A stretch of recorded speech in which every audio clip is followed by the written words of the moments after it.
Hi hello ನಮಸ್ಕಾರ.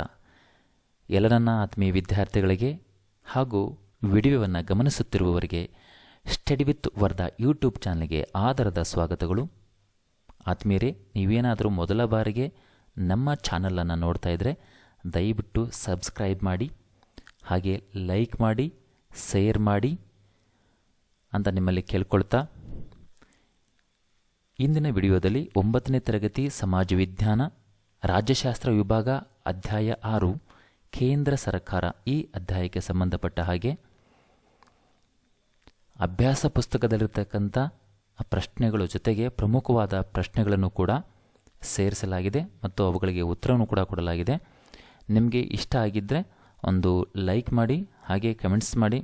ಇನ್ನೂ ಮತ್ತೇನಾದರೂ ಬೇಕಾಗಿದ್ದರೆ ಆ ಕಮೆಂಟ್ಸ್ನಲ್ಲಿ ತಿಳಿಸಿ ಅಂತ ನಿಮ್ಮಲ್ಲಿ ಕೇಳ್ಕೊಳ್ತಾ, ಬನ್ನಿ ಮೊದಲಿಗೆ ಮುಖ್ಯವಾಗಿರ್ತಕ್ಕಂಥ ಪ್ರಶ್ನೆ, ಖಾಲಿ ಬಿಟ್ಟ ಸ್ಥಳಗಳನ್ನು ಸೂಕ್ತ ಪದಗಳಿಂದ ಭರ್ತಿ ಮಾಡಿ. 1. ಭಾರತವು ಡ್ಯಾಶ್ಗಳ ಒಕ್ಕೂಟವಾಗಿದೆ, ರಾಜ್ಯಗಳ ಒಕ್ಕೂಟವಾಗಿದೆ. 2. ಕೇಂದ್ರ ಶಾಸಕಾಂಗವನ್ನು ಡ್ಯಾಶ್ ಎಂದು ಕರೆಯಲಾಗಿದೆ, ಸಂಸತ್ತು ಅಂತ ಕರೀತಾರೆ. ಈ ಸಂಸತ್ನಲ್ಲಿ 2 ಸದನಗಳಿವೆ, ನೆನಪಿರಲಿ. ಮೇಲ್ಮನೆ ರಾಜ್ಯಸಭೆ, ಕೆಳಮನೆ ಲೋಕಸಭೆ. 3. ರಾಜ್ಯಸಭೆಯ ಸಭಾಪತಿಗಳು ಡ್ಯಾಶ್ ಆಗಿರುತ್ತಾರೆ, ಯಾವಾಗಲೂ ಕೂಡ ಉಪರಾಷ್ಟ್ರಪತಿಯವರೇ ಆಗಿರ್ತಾರೆ, ಅದು ಪದನಿಮಿತ್ತವಾಗಿ. 4. ಲೋಕಸಭೆಯ ಸದಸ್ಯರಾಗಲು ಡ್ಯಾಶ್ ವರ್ಷ ವಯಸ್ಸು ಪೂರ್ಣಗೊಂಡಿರಬೇಕು, 25 ವರ್ಷ ಆಗಿರಬೇಕು. ರಾಜ್ಯಸಭೆಗೆ 30 ವರ್ಷ. 5. 3 ಸೇನಾಪಡೆಗಳ ಮಹಾದಂಡನಾಯಕರು ಡ್ಯಾಶ್ ರಾಷ್ಟ್ರಾಧ್ಯಕ್ಷರು, ರಾಷ್ಟ್ರಪತಿಗಳು ರಾಷ್ಟ್ರಾಧ್ಯಕ್ಷರು. 6. ಸಂವಿಧಾನದ ಡ್ಯಾಶ್ ಮತ್ತು ಡ್ಯಾಶ್ನೇ ವಿಧಿಯಲ್ಲಿ ರಾಷ್ಟ್ರಾಧ್ಯಕ್ಷರನ್ನು ಚುನಾಯಿಸುವ ವಿಧಾನವನ್ನು ಅಳವಡಿಸಲಾಗಿದೆ, 54 ಮತ್ತು 55ನೇ ವಿಧಿ. 7. ಕೇಂದ್ರ ಲೋಕಸೇವಾ ಆಯೋಗದ ಅಧ್ಯಕ್ಷರನ್ನು ಡ್ಯಾಶ್ರು ನೇಮಿಸುತ್ತಾರೆ, ರಾಷ್ಟ್ರಾಧ್ಯಕ್ಷರು ಅಥವಾ ರಾಷ್ಟ್ರಪತಿಗಳು. ಕೇವಲ ಕೇಂದ್ರ ಲೋಕಸೇವಾ ಆಯೋಗದ ಅಧ್ಯಕ್ಷರು ಮಾತ್ರ ಅಲ್ಲ, ಸದಸ್ಯರನ್ನು ಕೂಡ ರಾಷ್ಟ್ರಪತಿಯವರೇ ನೇಮಿಸುತ್ತಾರೆ. 8. ಸಂಸತ್ತು ಎಷ್ಟು ಮನೆಗಳನ್ನು ಹೊಂದಿದೆ? 2 ಮನೆಗಳನ್ನು ಒಳಗೊಂಡಿದೆ. ಒಂದು ಮೇಲ್ಮನೆ, ಇನ್ನೊಂದು ಕೆಳಮನೆ. ಮೇಲ್ಮನೆಯನ್ನು ರಾಜ್ಯಸಭೆ, ಕೆಳಮನೆಯನ್ನು ಲೋಕಸಭೆ ಅಂತ ಕರೀತಾರೆ. 9. ರಾಜ್ಯಸಭೆಯ ಒಟ್ಟು ಸದಸ್ಯರ ಸಂಖ್ಯೆ ಎಷ್ಟು? 250. 10. ಲೋಕಸಭೆ ಒಟ್ಟು ಸದಸ್ಯರ ಸಂಖ್ಯೆ ಎಷ್ಟು? 543. 543. ನೋಡಿ, ಇನ್ನೊಂದ್ಸಲ ಹೇಳ್ತಿದ್ದೀನಿ. ಲೋಕಸಭೆಯ ಒಟ್ಟು ಸದಸ್ಯರ ಸಂಖ್ಯೆ ಎಷ್ಟು? 543. 11. ನಾರಿ ಶಕ್ತಿ ವಂದನಾ ಅಧಿನಿಯಮದ ಪ್ರಕಾರ ಮಹಿಳೆಯರಿಗೆ ಲೋಕಸಭೆಯಲ್ಲಿ ಎಷ್ಟು ಸ್ಥಾನಗಳನ್ನು ಮೀಸಲಿರಿಸಲಾಗಿದೆ? 33%. 33%. 12. ರಾಜಕೀಯ ಪಕ್ಷವನ್ನು ವಿರೋಧ ಪಕ್ಷವೆಂದು ಪರಿಗಣಿಸಲು ಎಷ್ಟು ಸದಸ್ಯರ ಸಂಖ್ಯೆಯನ್ನು ಹೊಂದಿರಬೇಕು? ಸಂಬಂಧಪಟ್ಟ ಸದನದ ಲೋಕಸಭೆ ಮತ್ತು ರಾಜ್ಯಸಭೆಯಲ್ಲಿ 10% ಸ್ಥಾನ ಪಡೆದಿರಬೇಕು. 10% ಸ್ಥಾನಗಳನ್ನು ಪಡೆದಿದ್ದರೆ ಅದು ವಿರೋಧ ಪಕ್ಷವಾಗಿರುತ್ತದೆ. 13. ಹಣಕಾಸಿನ ಮಸೂದೆಯನ್ನು ಮೊದಲು ಯಾವ ಸಭೆಯಲ್ಲಿ ಮಂಡಿಸುತ್ತಾರೆ? ಲೋಕಸಭೆಯಲ್ಲಿ ಮಂಡಿಸುತ್ತಾರೆ. 14.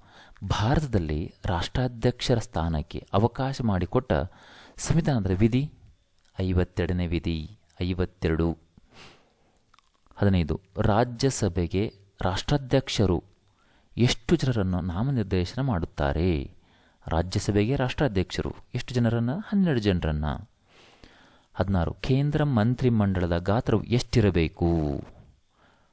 ಕೇಂದ್ರ ಮಂತ್ರಿಮಂಡಲ ಗಾತ್ರ ಎಷ್ಟಿರಬೇಕು ಅಂತ. ಲೋಕಸಭಾ ಸದಸ್ಯರ ಒಟ್ಟು ಸಂಖ್ಯೆಯ 15% ಮೀರುವಂತಿಲ್ಲ.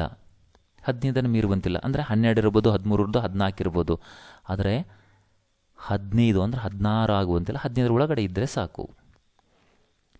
ಇನ್ನು 2ನೇ ಮುಖ್ಯವಾಗಿರ್ತಕ್ಕಂಥ ಪ್ರಶ್ನೆ, ಕೆಳಗಿನ ಪ್ರಶ್ನೆಗಳಿಗೆ ಸಹಪಾಠಿಗಳೊಂದಿಗೆ ಚರ್ಚಿಸಿ ಉತ್ತರಿಸಿ. ಅಂದರೆ ಇಲ್ಲಿರುವ ಪ್ರಶ್ನೆಗಳು 2 ಅಂಕದ್ದಿರ್ಬೋದು, 3 ಅಂಕದ್ದು ಕೂಡ ಇರ್ಬೋದು ಅಂತ. 17. ಸಂಸತ್ತಿನ 2 ಸದನಗಳನ್ನು ತಿಳಿಸಿ, 2 ಸದನಗಳನ್ನು ತಿಳಿಸಿ ಅಂತ. ಲೋಕಸಭೆ ಕೆಳಮನೆ ಅಂತ ಕರೀತಾರೆ, ರಾಜ್ಯಸಭೆಯನ್ನು ಮೇಲ್ಮನೆ ಅಂತ ಕರೀತಾರೆ. ರಾಜ್ಯಸಭೆಯ ರಚನೆಯನ್ನು ವಿವರಿಸಿ. ಉತ್ತರ ನೋಡೋಣ. ಹಿರಿಯರ ಸದನ ಅಂತ ಕರೀತಾರೆ. ಒಟ್ಟು 250 ಸದಸ್ಯರು, 238 ಸದಸ್ಯರು ರಾಜ್ಯ ಮತ್ತು ಕೇಂದ್ರಾಡಳಿತ ಪ್ರದೇಶಗಳ ವಿಧಾನಸಭಾ ಸದಸ್ಯರಿಂದ ಆಯ್ಕೆ ಆಗ್ತಾರೆ. ಉಳಿದ 12 ವ್ಯಕ್ತಿಗಳನ್ನು ರಾಷ್ಟ್ರಪತಿಗಳು ಅಂದರೆ ರಾಷ್ಟ್ರಾಧ್ಯಕ್ಷರು ಸಾಹಿತ್ಯ, ಕಲೆ, ವಿಜ್ಞಾನ, ಸಮಾಜ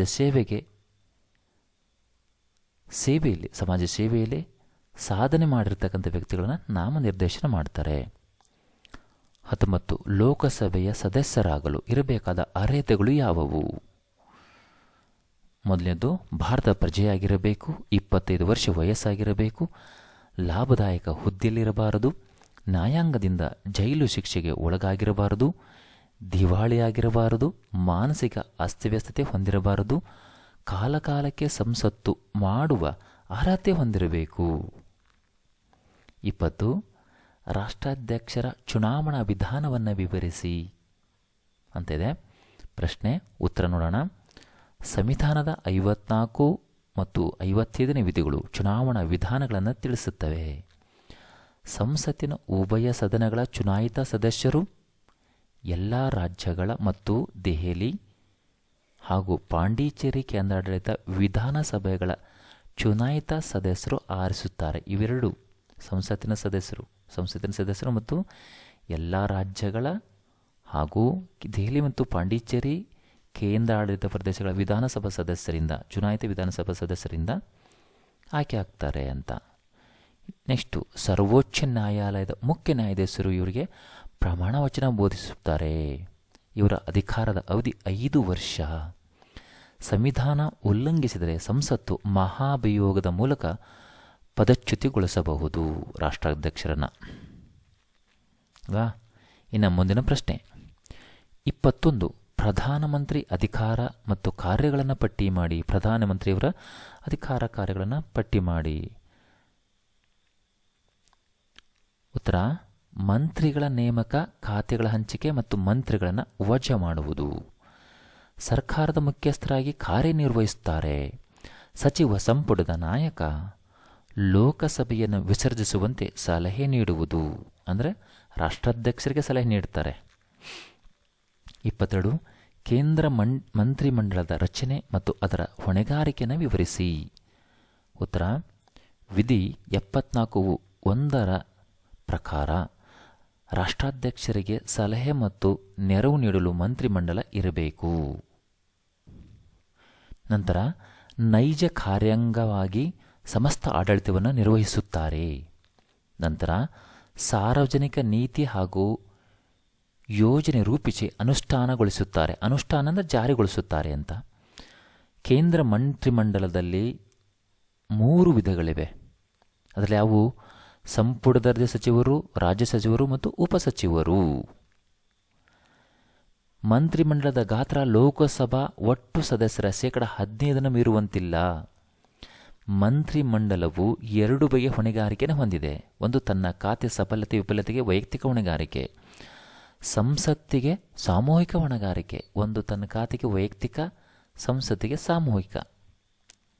ಇನ್ನು ಸಂಸತ್ತಿನ ವಿಶ್ವಾಸ ಇರುವವರೆಗೆ ಅಧಿಕಾರದಲ್ಲಿರುತ್ತಾರೆ. ಅವಿಶ್ವಾಸದ ಮೂಲಕ ಮಂತ್ರಿಮಂಡಲವನ್ನು ಕೆಳಗಿಳಿಸಬಹುದು. ಇನ್ನು 23 ಕೇಂದ್ರ ಕಾರ್ಯಾಂಗ ಯಾರನ್ನು ಒಳಗೊಂಡಿದೆ. ರಾಷ್ಟ್ರಾಧ್ಯಕ್ಷರು ಅಂದರೆ ರಾಷ್ಟ್ರಪತಿಗಳು, ಉಪರಾಷ್ಟ್ರಾಧ್ಯಕ್ಷರು, ಪ್ರಧಾನಿ ಮತ್ತು ಆತನ ಮಂತ್ರಿಮಂಡಲಗಳು, ಅಟಾರ್ನಿ ಜನರಲ್ ಇವುಗಳನ್ನು ಒಳಗೊಂಡಿರತಕ್ಕಂಥದ್ದೇ ಕೇಂದ್ರ ಕಾರ್ಯಾಂಗ. ಮುಂದಿನ ಪ್ರಶ್ನೆ, ವಿರೋಧ ಪಕ್ಷದ ನಾಯಕರ ಪಾತ್ರ ಮತ್ತು ಕಾರ್ಯಗಳನ್ನು ತಿಳಿಸಿ.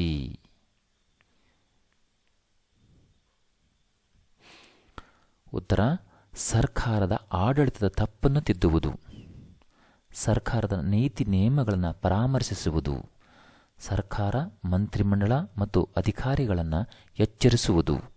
ವಿರೋಧ ಪಕ್ಷದ ನಾಯಕರಿಗೆ ಗೌರವದ ಸ್ಥಾನವಿದೆ. 25 ಸಂಸತ್ತಿನ ಅಧಿಕಾರ ಮತ್ತು ಕಾರ್ಯಗಳನ್ನು ಪಟ್ಟಿ ಮಾಡಿ. ತುಂಬ ಸಿಂಪಲ್ ಆಗಿರತಕ್ಕಂಥದ್ದು. ಶಾಸನೀಯ ಅಧಿಕಾರ ಮತ್ತು ಕಾರ್ಯಗಳು, ಕಾರ್ಯಾಂಗೀಯ ಅಧಿಕಾರ ಮತ್ತು ಕಾರ್ಯಗಳು, ಹಣಕಾಸಿನ ಅಧಿಕಾರ ಮತ್ತು ಕಾರ್ಯಗಳು, ನ್ಯಾಯಾಂಗೀಯ ಅಧಿಕಾರ ಮತ್ತು ಕಾರ್ಯಗಳು, ಸಂವಿಧಾನ ತಿದ್ದುಪಡಿ ಮಾಡುವ ಅಧಿಕಾರ ಮತ್ತು ಕಾರ್ಯಗಳು, ಇತರೆ ಅಧಿಕಾರ ಮತ್ತು ಕಾರ್ಯಗಳು. ನಂತರ 26ನೇದು ಭಾರತದ ರಾಷ್ಟ್ರಾಧ್ಯಕ್ಷರಾಗಲು ಇರಬೇಕಾದ ಅರ್ಹತೆಗಳೇನು? ಭಾರತದ ಪ್ರಜೆಯಾಗಿರಬೇಕು, 35 ವರ್ಷ ವಯಸ್ಸಾಗಿರಬೇಕು, ಲೋಕಸಭಾ ಸದಸ್ಯರಾಗಲು ಇರಬೇಕಾದ ಅರ್ಹತೆ, ಲಾಭದಾಯಕ ಹುದ್ದೆಯಲ್ಲಿರಬಾರದು. 27. ರಾಷ್ಟ್ರಾಧ್ಯಕ್ಷರ ಅಧಿಕಾರ ಮತ್ತು ಕಾರ್ಯಗಳನ್ನು ಪಟ್ಟಿ ಮಾಡಿ. ಇಲ್ಲಿ ಆತ್ಮೀಯರೇ, ಇಲ್ಲಿನ ಸಂಸತ್ತಿನ ಅಧಿಕಾರ ಮತ್ತು ಕಾರ್ಯಗಳಿರುವುದಲ್ಲ, ಅವೇ ರಿಟರ್ನ್ಸ್ ಆಗ್ತವೆ. ಅದರಲ್ಲಿ ಕೆಲವೊಂದಿಷ್ಟು ಮಾತ್ರ ಬದಲಾವಣೆ, ಬೇರೆ ಏನಿಲ್ಲ. ಇಲ್ಲಿ ಶಾಸನೀಯ ಅಧಿಕಾರ ಮತ್ತು ಕಾರ್ಯಗಳು, ಕಾರ್ಯಾಂಗ ಅಧಿಕಾರ ಮತ್ತು ಕಾರ್ಯಗಳು, ಹಣಕಾಸಿನ ಅಧಿಕಾರ ಮತ್ತು ಕಾರ್ಯಗಳು, ನ್ಯಾಯಾಂಗ ಅಧಿಕಾರ ಮತ್ತು ಕಾರ್ಯಗಳು ಅಷ್ಟೇ ಇಲ್ಲಿವರೆಗೂ ಬರ್ತವೆ. ಅಲ್ಲಿ ಸೇನಾ ಅಧಿಕಾರ ಮತ್ತು ಕಾರ್ಯಗಳು ಇಲ್ಲ, ತುರ್ತು ಪರಿಸ್ಥಿತಿ ಅಧಿಕಾರ ಮತ್ತು ಕಾರ್ಯಗಳು ಅಲ್ಲಿಲ್ಲ. ಇವೆರಡು ಎಷ್ಟಾಕ್ಷರಿದ್ದೇವೆ ಅಷ್ಟೇ.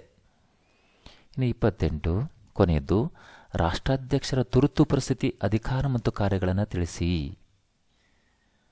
ನೋಡಿ, ಇದು ಭಾರತ ಸಂವಿಧಾನದ 18ನೇ ಭಾಗದಲ್ಲಿದೆ. 3 ರೀತಿಯ ತುರ್ತು ಪರಿಸ್ಥಿತಿಗಳಿವೆ.